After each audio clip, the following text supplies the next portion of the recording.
Some of the things you want God to do in your life, they will not come the way you want it.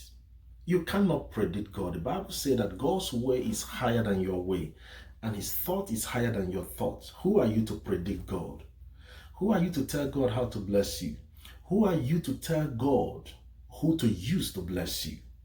As a matter of fact, who are you to choose your blessing? You don't choose your blessings. The Bible said many are the thoughts and the plans in a man's heart, but it is God's purpose that will stand. I don't know about you, but there are times in my life that, I have the habit of writing my vision, and it's all good. It's good to write your vision, make it plain like the Bible said. Write your goals. That's fine. I started doing that early as 15 or 16 years old. I've been doing that. But it dawned on me, a time came in my life that God began to teach me how to let him dream for me. Allow God to dream for you. Allow God to make plans for you sometimes. When you make your own plans, hand it over to God and be open. Be open-minded. God can bless you anyhow, however he chooses. I'm not living in a city that I chose. I wanted to go to, I think, Texas. When I was in Nigeria, I wanted to go to Texas. But the Lord moved me to Los Angeles. And so most of the things that will happen in your life, you won't predict it. You will not be able to predict how God will do it. And that is why it's good to walk with the Holy Spirit, because the Spirit of God, the Bible said, he knows the mind of God. He knows the mind. He knows where you're supposed to be. He knows. So walk with God. Today, I want to briefly talk to you on this topic. The blessing or the answer is in the trash. There's a story of a man in the Bible called Naaman. Naaman was the officer or the commander in chief of an army to a king. But he was a leprous, he had leprosy. And but in his house, there was a maid or a slave from Israel. The slave girl, a little girl from Israel serving the master. And one day, the little girl went to Naaman, her master, and told him, why not go to Israel? There is a prophet in the land where I came from who can heal you. And the prophet, I think that was Elisha. Naaman went to Israel, and when he got to Israel, making the story short, he went to Elisha. He was directed to Elisha the prophet, and Elisha told him, go to the river and dip yourself 7 times, and you will be healed of leprosy. And Naaman, being, the Bible says he was an honorable man, he was a great man where he came from. He said, we have rivers where I came from. You could stretch forth your hand and point at me and I'll be healed. Why would you ask me to go to the river, a great man like me? And the prophet, prophets don't repeat themselves. I was raised by prophets. They don't repeat themselves. One thing I learned about prophets is that they don't argue. If they tell you something, that is it. They won't argue you. 2, they don't repeat themselves. So the prophet spoke to him only once, and he turned his back and left. And the servants of Naaman now encouraged him. Why not go and do what he said if he's going to heal you?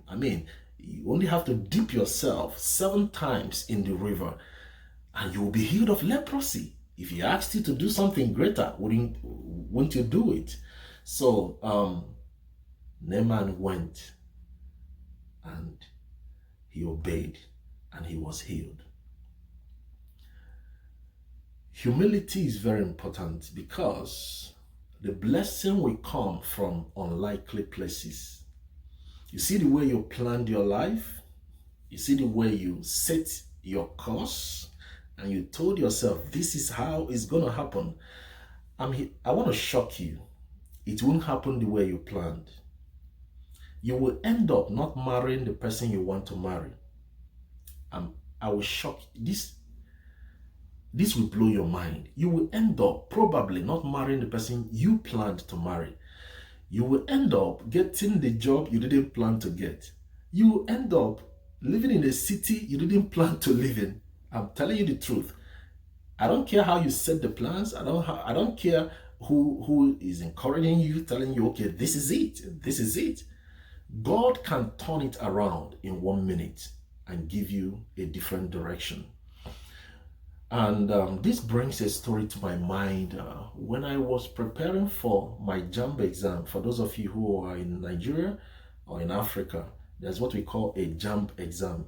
You know, when I was preparing for that important exam, then I had a friend. Maybe he's watching me right now. I don't mean to mock him, please. He's my in-law, and I love him. I love Steve. He's a pastor right now. I love him. He's my brother-in-law. Now, we were in the same school. We were preparing for JAMB exam, and one day we went for extramural lesson. Preparing for our exam, and after the lesson one evening, we were going home back to the house, and I saw a piece of paper. I saw paper laying on my pathway on our way home.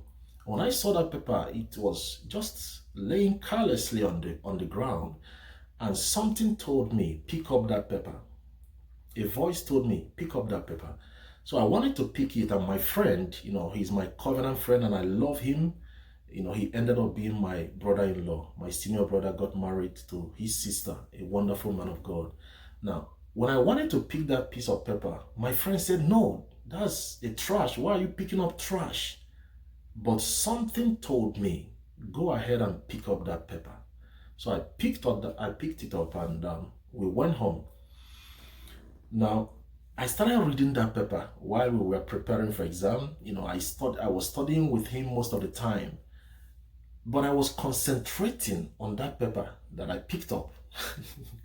And he was concentrating, reading other books, And sometimes he would tell me, this paper you are reading, you picked it up almost from the street. But something in me told me to keep reading that paper you picked up. Now, I went in for that exam, and what I saw in the exam was what I read in that paper I picked up. That paper, my friend said, don't pick it up. The exam questions was almost the things I saw in that paper I picked up. The answer was in the trash. Don't tell God how to bless you. Now, I wrote that exam, and I cleared it once. I passed excellently. They told me my result was one of the best in the state. And I hope my friend is not watching this video. He wrote that exam up to 2 or 3 times. He failed it three times in a row. I was graduating in the university when he was getting his admission. I don't make this video to mock him, please. I just wanted to make some illustration. God will not bless you the way you think he will bless you. I'm looking at my time. God will not bless you the way you want. He will choose how to bless you. So don't tell God how to do it. He can do it anyhow he chooses. Don't predict God. It's okay to have your plans. It's okay to have a vision. But I want to tell you, at the end of the day, it's God's plan for you that will come to pass. And he will do it the way. And let me tell you something. This just came to my spirit. Most of the things that God will do in your life, you won't like it the first time. It won't look like what you want, but it is God's will. God's will may not be exactly what you want, but if you have faith and if you obey him and you take this step, you will see the full picture. The blessing is in the trash. You need to humble yourself and let God bless you.